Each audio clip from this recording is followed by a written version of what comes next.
ওই আইসি পিছনে পুলিশ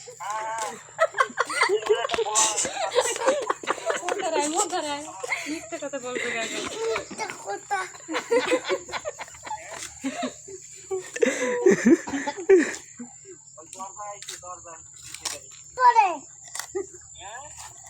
কাকা মিথ্যা কথা বলে তো তুমি কাকা একটা বকা দিয়ে দাও।